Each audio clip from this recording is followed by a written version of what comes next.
A little bit about myself. I'm a senior solutions architect with SenseCorp.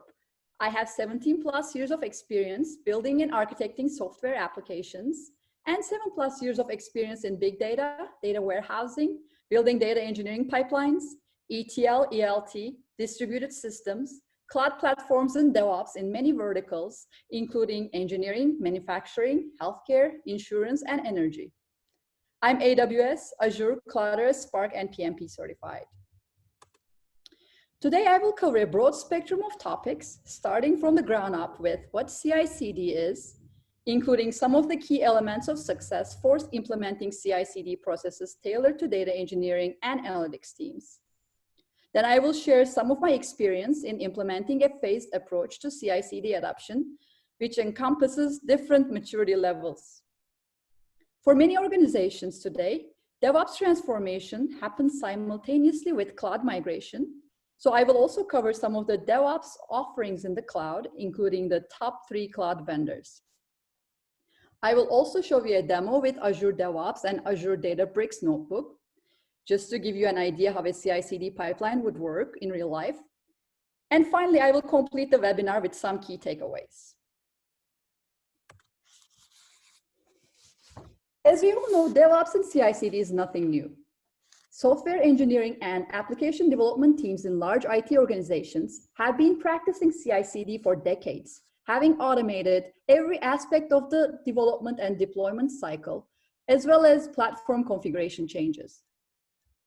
However, there is still a large number of organizations and teams that have not yet fully implemented effective CI/CD processes, or even teams who are brand new to CI/CD methodologies, particularly in the data engineering, analytics, and advanced analytics domains.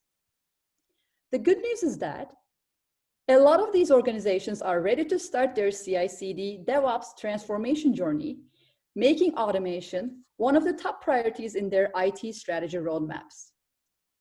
Gartner predicts that the adoption of product-centric application delivery model with agile development methodologies and DevOps will reach 80% by 2022.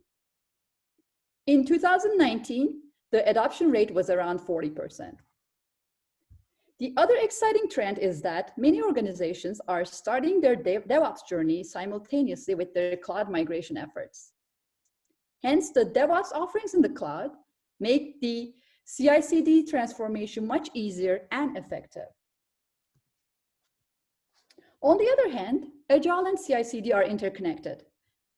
The Agile methodologies go hand in hand with the CI/CD principles, which could be achieved by making an ops shift.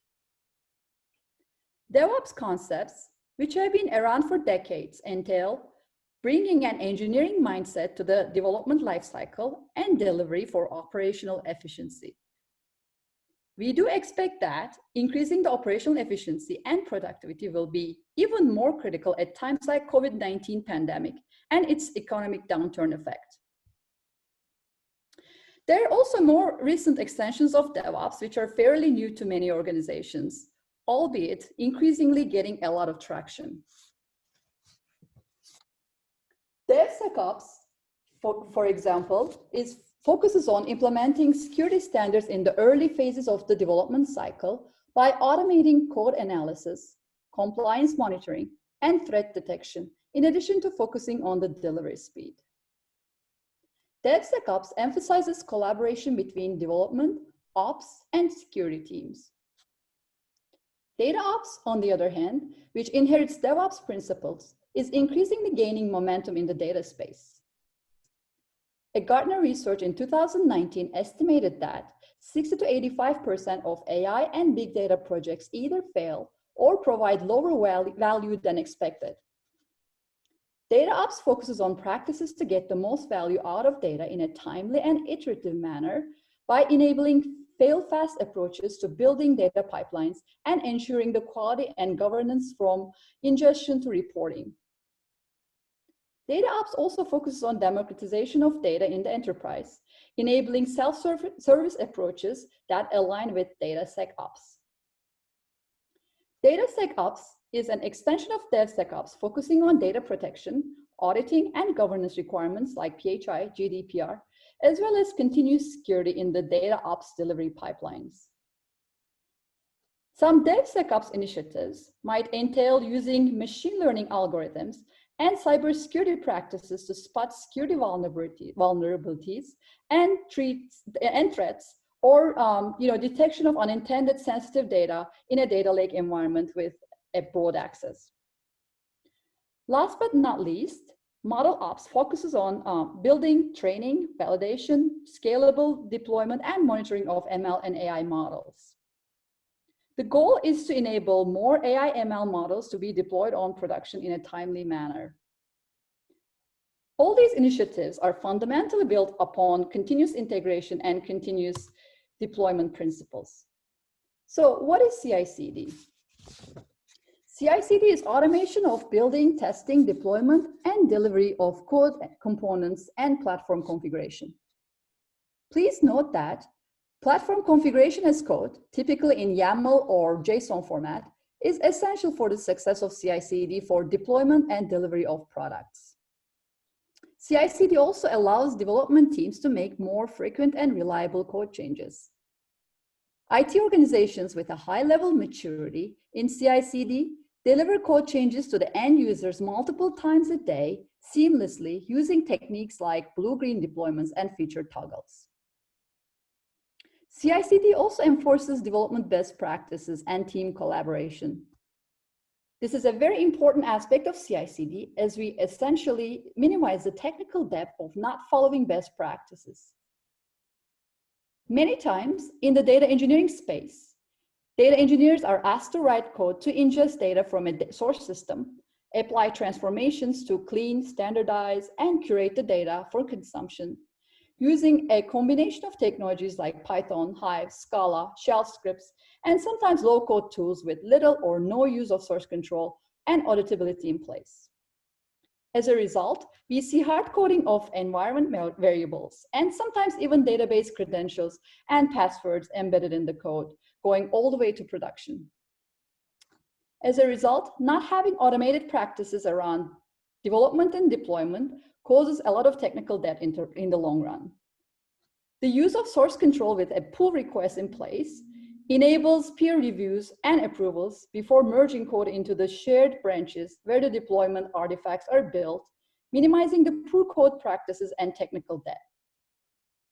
Peer reviews also provide continuous learning amongst the development teams. The goal with CICD is to make smaller and more frequent code changes and improve the overall code quality. And also fail fast if needed, rather than spending 6 months, for example, on a data warehouse implementation to find out that it's not going to meet 70% of the reporting needs.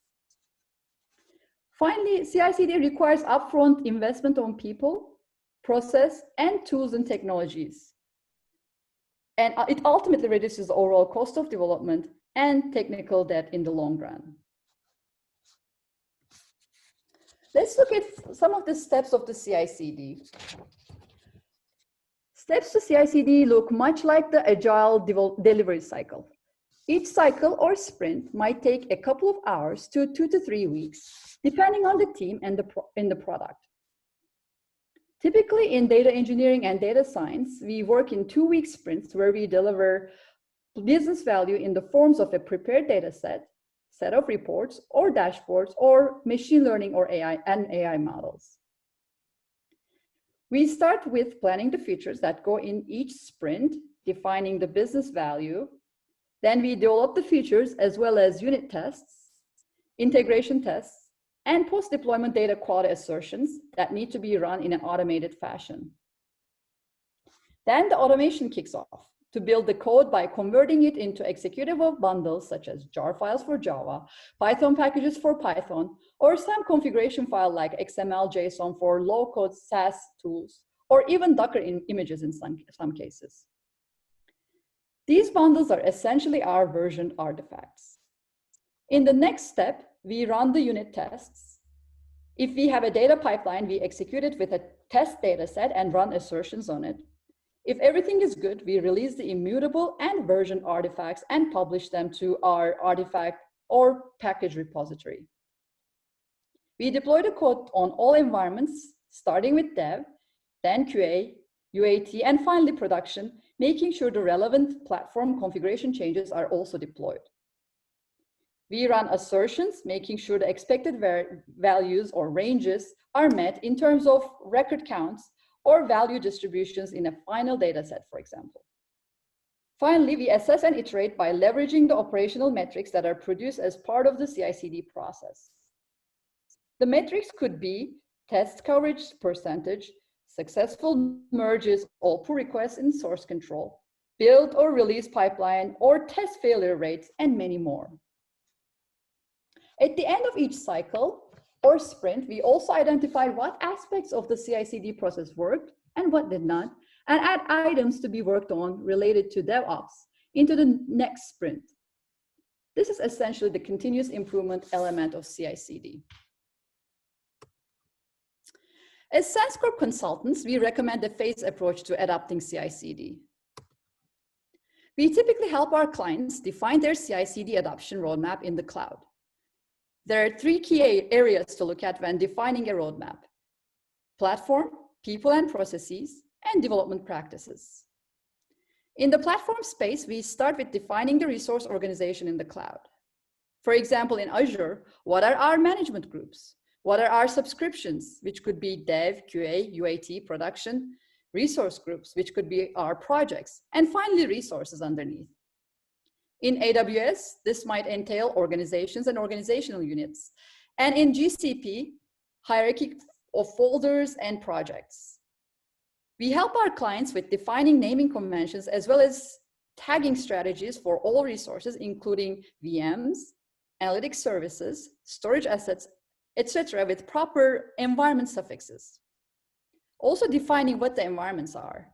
At a minimum, dev, QA, and production. Also, one thing to keep in mind is that with cloud, some of these environments don't need to be up all the time. We can always make UAT, for instance, ephemeral and create it as part of the automated QA testing in the CD pipeline and shut it down after testing is complete to save cost.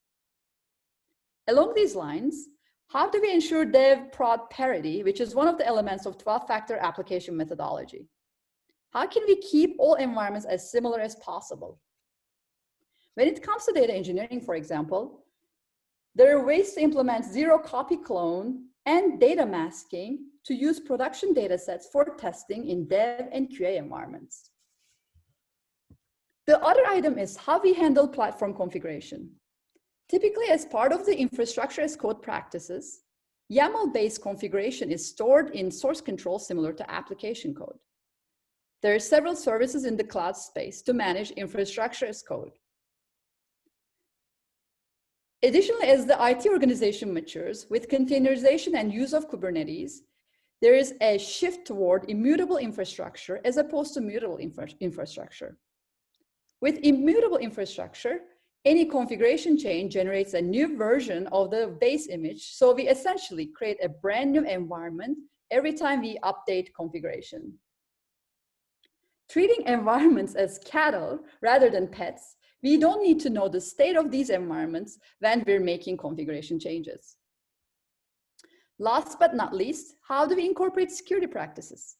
In the early stages of CI/CD adoption, we need to make sure we have a secure way to manage all our assets in the cloud, starting with good tagging practices.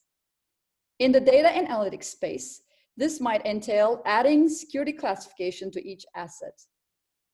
Also leveraging secrets management services like AWS Secrets or Azure Key Vault to securely store and access passwords, credentials, and keys.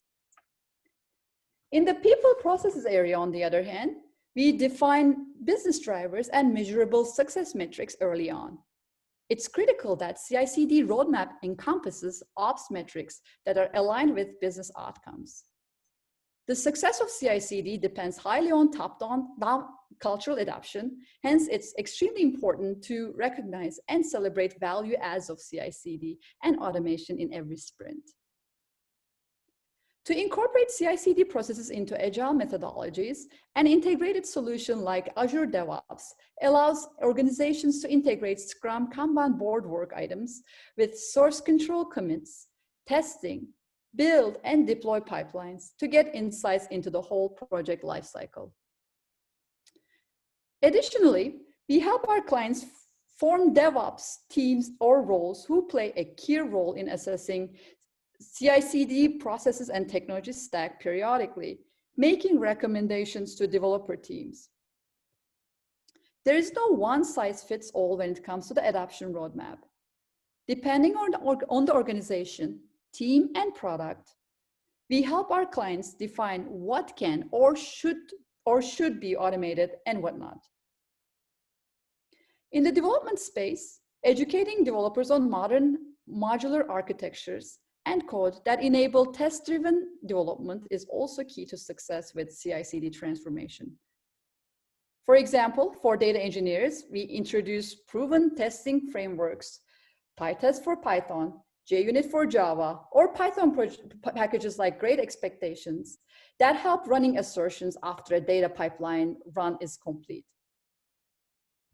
We help development teams adopt cloud-native patterns, as well as coding practices that align with reusability. Finally, all developers should be trained on CI/CD tools and technologies, such as using Git commands as part of the adoption journey. Please note that none of the early decisions made in these key areas are set in stone, really. One common pitfall is treating CI/CD transformation as a one-time project. CI/CD transformation is not a one-time effort, but rather more of a cultural change that requires continuous improvement.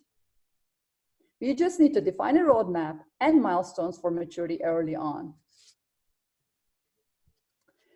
A sample CI/CD maturity model encompasses 5 levels of maturity, starting from zero automation, depicted horizontally, and 6 key areas to focus on, which are shown vertically. Level 1 being the chaotic state, where everything is manual with no formal use of source control or CI/CD.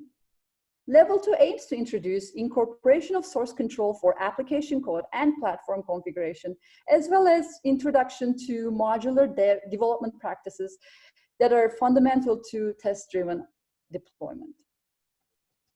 At level 3, which we call aligned state, we move to a more proactive approach by establishing source control best practices, as well as enforcing use of application lifecycle management tools.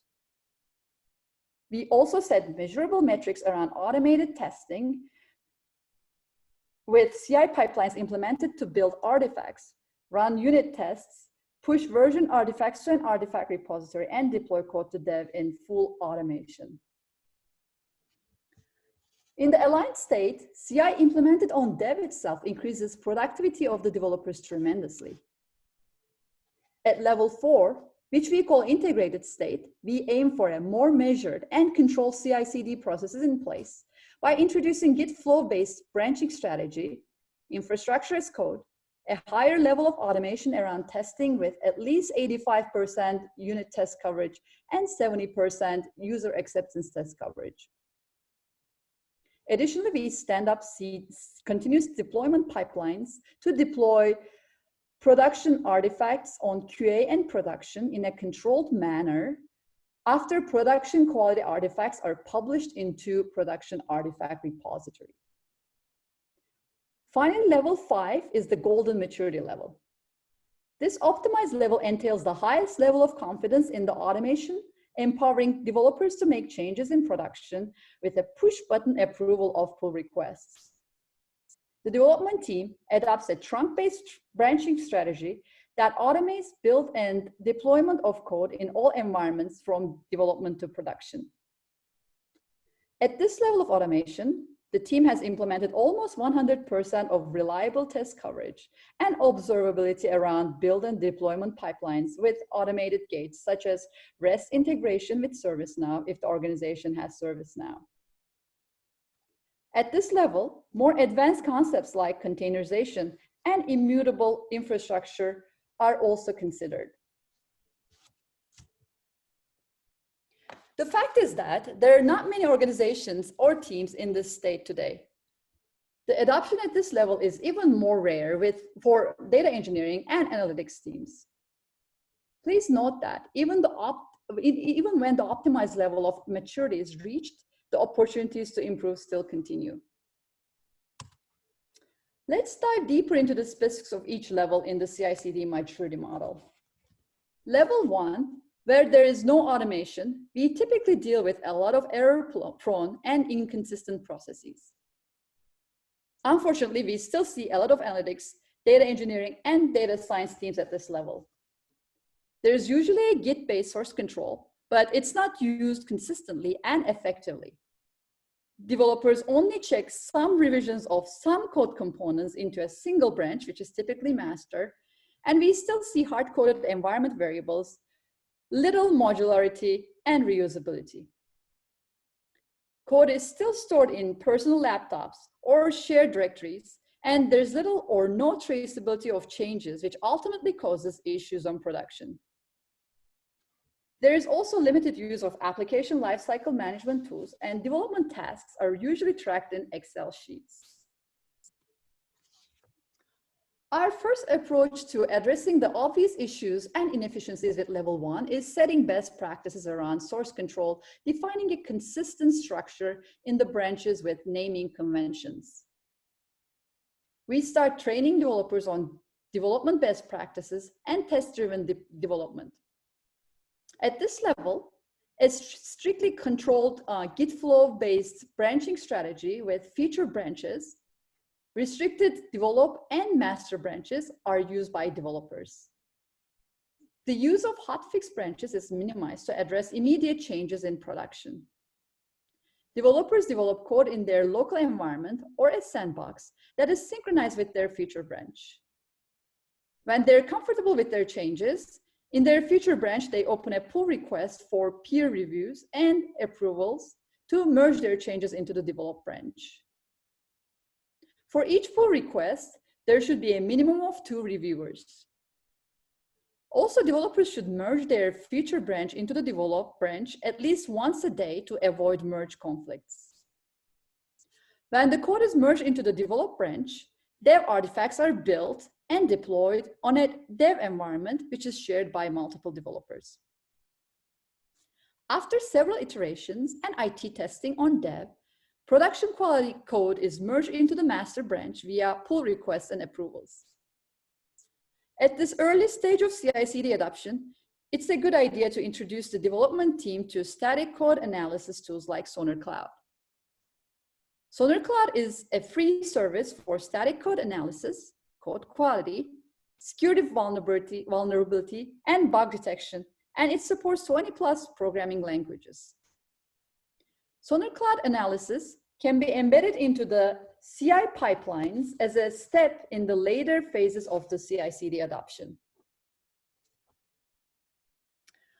When the level 2 goals are met and the development team is comfortable with processes, at level 3, we start adding CI pipelines on dev that are automatically triggered upon code merges into the develop branch.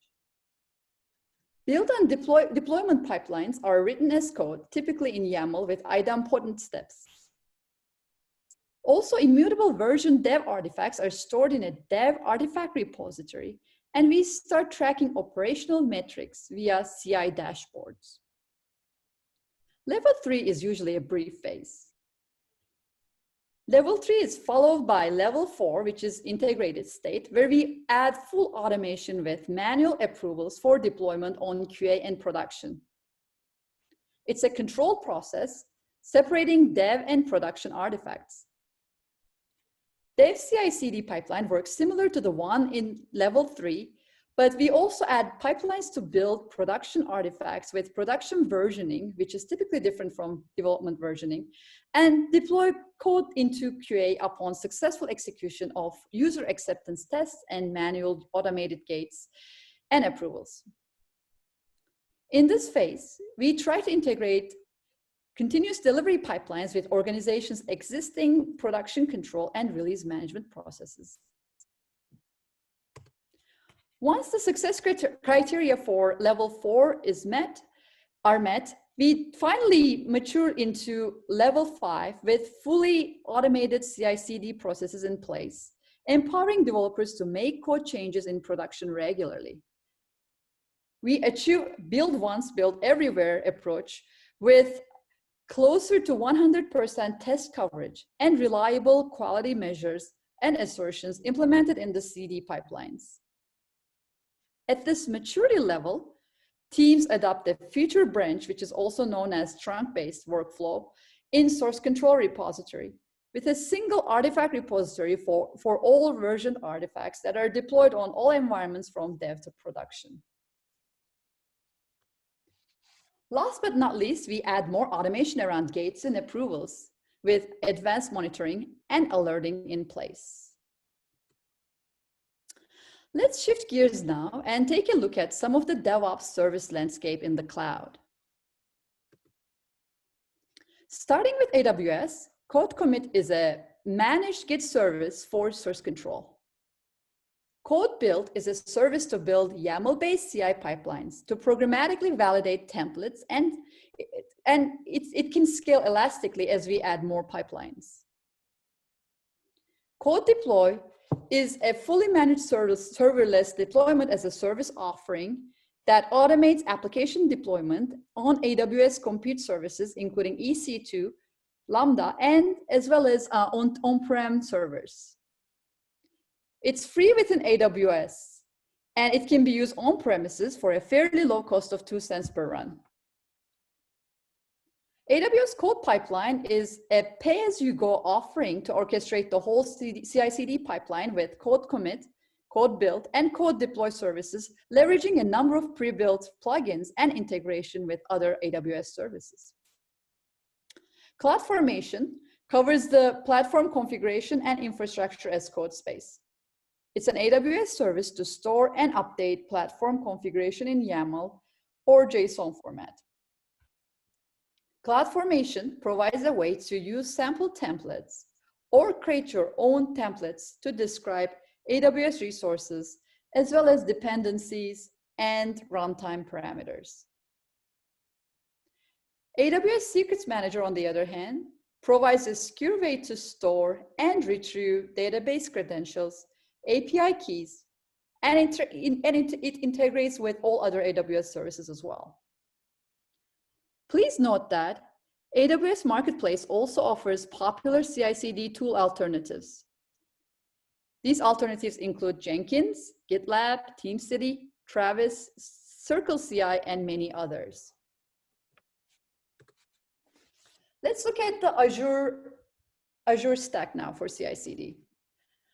Azure DevOps is one of the first-class citizens in the cloud DevOps technology landscape that provides an integrated service approach for the whole agile and CI/CD lifecycle. Azure boards enables teams to manage their project with Kanban or Scrum boards that include epics to user stories and down to work items, tasks, and bugs. Azure Repos, on the other hand, is a Git-based source control service with a user interface.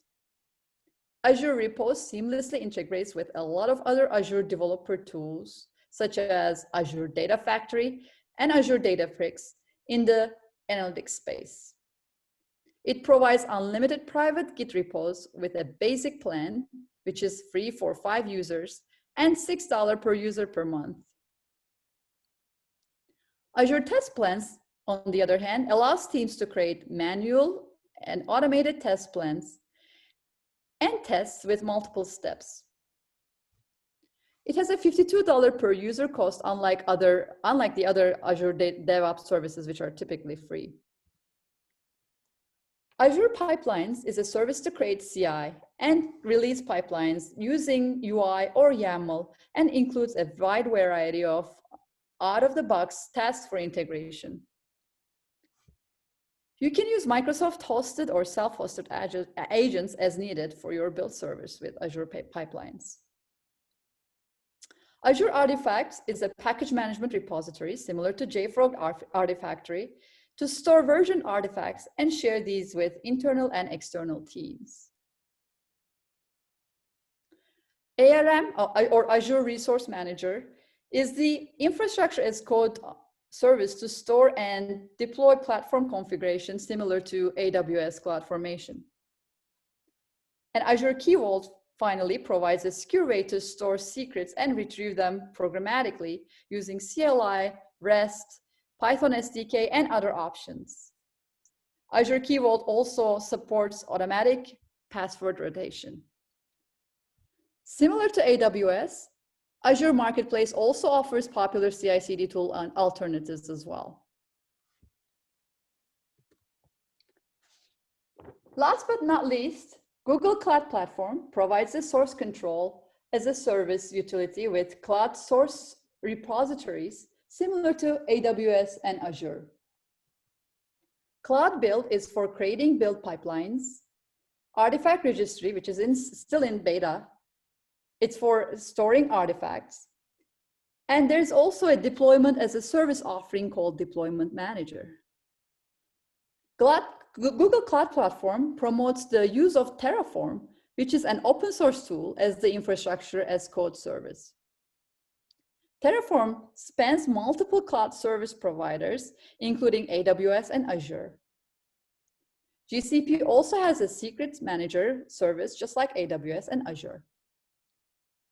Another popular open source tool in the GCP space is SpinMaker. SpinMaker is gaining a lot of momentum as a multi-cloud deployment as a service tool.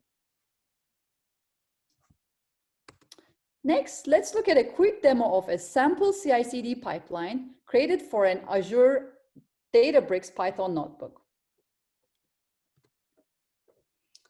Just to give you an overview of the demo, in this demo, I'm using a sample Azure Databricks Python notebook that reads a CSV file from a blob storage, applies some transformations, and writes the output file to Azure Blob Storage. I will make a hello world text change to this code, and we will observe how Azure pipelines will build and deploy this change to dev, QA, and production environments. For demo purposes, I created dev, QA, prod folders to simulate different environments in the same Azure Databricks environment. So when I make a code change in the notebook in my sandbox, through built-in Azure repos Git integration, the change will be automatically committed into my feature branch in Azure repos. Then I will create a pull request to merge my changes into the master branch. Once the pull request is approved, changes will be committed into the master branch, and this will automatically trigger the Azure build CI pipeline that checks out the code from Git, runs Sonar Cloud code analysis, builds an artifact, and publishes it into Azure Artifacts repository. As soon as a new version of the artifact is published, dev release pipeline will get triggered to deploy the new version into the development area, which is a development folder in our Azure Databricks environment.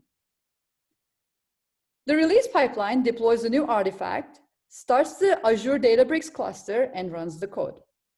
Upon successful execution of the dev pipeline, QA pipeline will get triggered to deploy the notebook on QA, which is our QA folder. And if all successful, production release pipeline gets triggered to deploy the same artifact to production. It's the build once, deploy everywhere. Production release pipeline has a manual approval requirement, so before it executes, it will email the approver first. When the approver approves, it will continue with the execution and deployment of the notebook into the production environment. Let's see all this in action. Here's my Azure Databricks environment, and here's a sample notebook that I created, a Python notebook that I created. This is simple Python code that essentially reads a CSV file from a blob storage. So to read the file from the blob storage, I need a couple of parameters: a storage account, container, mount point, which is actually the Azure Databricks FS file system that we're going to be mounting to. And to connect to Azure Blob Storage, I need a storage key, and that key is actually stored in Azure Key Vault. So programmatically, I refer to the Azure Key Vault scope and secret ID to retrieve the password. And I have a little print statement here, hello world, which I'm gonna make a change for. And also the rest of the code is pretty basic. It reads the CSV file from the blob storage. It does some basic transformation aggregation in this case, and then writes the output back to the output folder, which is mounted to Databricks FS location. The other thing to look at is this notebook that I created is actually linked to my Azure repos Git repository. Here's the branch, which I call feature in this case, and path in the Git repo. On the other hand, as I mentioned before, this is my demo for Python notebook, is my actually sandbox notebook. And I created 3 folders, dev, prod, and QA, to simulate different environments. There are currently no notebooks in these environments. Let's look at the Azure DevOps now. Here's my Azure DevOps test project. And first of all, I created in Azure boards, I created a task for myself to make a change in the hello world text. In the Azure repos section, here's my Git repository, which I call demo webinar. And I created 2 branches, feature branch and a master branch. In my feature branch, which is actually linked to my Azure Databricks sandbox Python notebook, we see the same file that we looked at in Azure Databricks with hello world text. I also created a CICD pipeline in YAML format, and it has multiple stages, build and publishing of the artifact to the artifact feed that I created for this project. Next, let's look at the Azure artifacts. I created a brand new feed called Demo Webinar, where I actually publish my new versions of my artifacts, Python notebooks from CICD pipelines. The latest version is currently 20.0.0. And in pipelines, I have a CI pipeline called Demo Webinar. And if you look at the last run, it has multiple steps that get executed.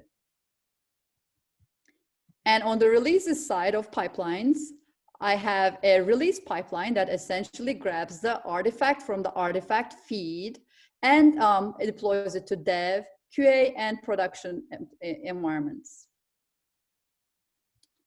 Let's go back to Azure Databricks and make a code change. Let's go and change this hello world text to hello great world. And let's save our notebook, which would automatically commit the change to my feature branch.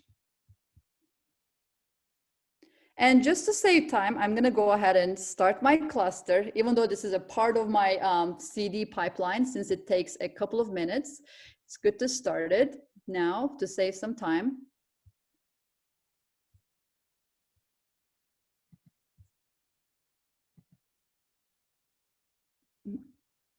Okay, it's starting. And let's go back to my Azure repos. And let's look at the feature branch, the demo for Python. As you see that my change is automatically committed to the repository, my feature branch. Next thing, I'm gonna go ahead and open a pull request to merge my code into the master branch.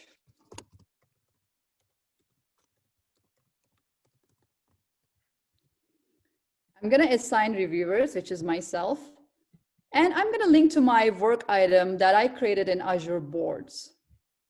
This is going to allow project managers, scrum masters to go to Azure boards and see like the associated pull requests with a certain task. As you see, the only change I have is from hello world to hello great world, and I'm going to go ahead and create the pull request. I'm going to go here as the approver and approve the pull request. and completed. As soon as the pull request is approved and the code change is committed to master, the CI pipeline automatically gets triggered, as you see here. The CI pipeline is running to execute the steps in the continuous integration.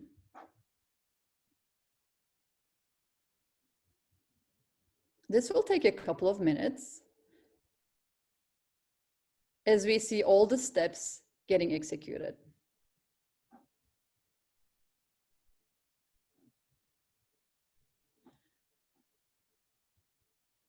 Notice that in the CI pipeline, I have a Sonar Cloud Analyze step that analyzes my code and publishes the code review report into a location for me to review.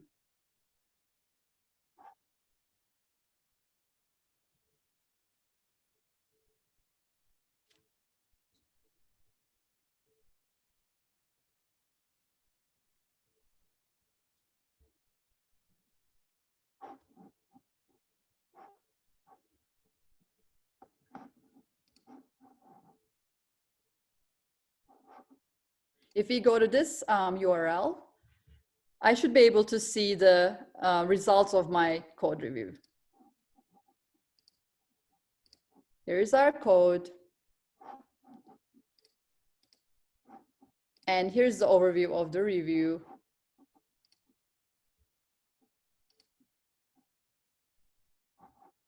And there's assessment, in terms of releasability, reliability, security, and other areas. Let's go back to our CI pipeline. So as soon as the CI pipeline completes, actually it's published a brand new artifact, which is version 21.0.0 to my demo webinar artifact feed in Azure Artifacts just now. And as soon as this new version of the artifacts is published to the Azure Artifacts, if we go to our release pipeline, it got triggered, release 19. My release pipeline essentially grabs a new version of the artifact and tries to deploy it to my dev environment, which is essentially that dev folder we created in Azure Databricks. As it's doing that, let's go to my dev folder. And here's my new Great World Python notebook deployed in my dev environment, which is a dev folder for the demo purposes. The release pipeline is also trying to start the cluster. We already did that to save some time. And it executes the Python notebook. And upon successful execution, it pretty much completes this deploy to development step. As soon as this stage is successful, deployment to QA step actually starts executing. Just like similarly to dev pipeline, dev release stage, it actually grabs the same artifact and deploys it to my QA environment, which is the QA folder.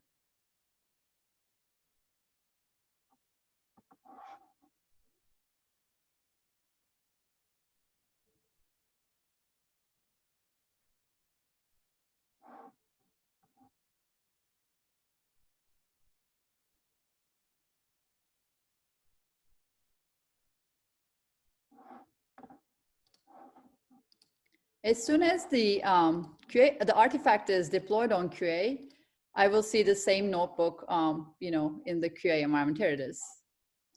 Hello, great world.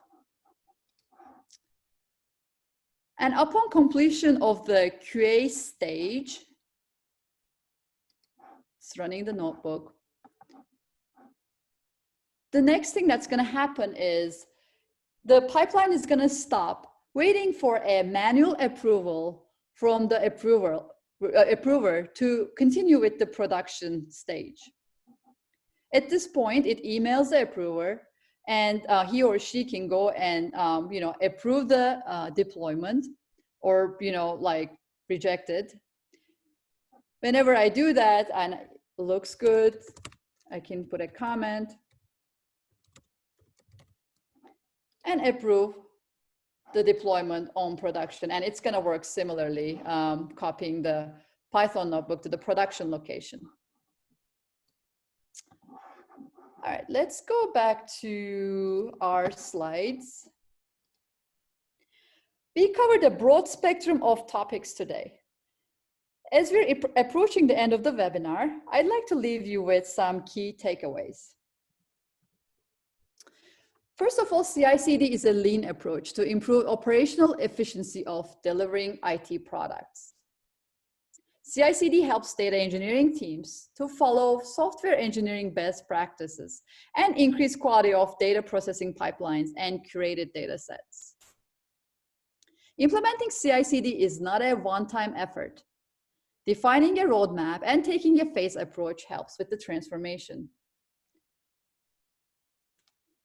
Data-driven operational metrics and continuous improvement is fundamental to the success of CICD.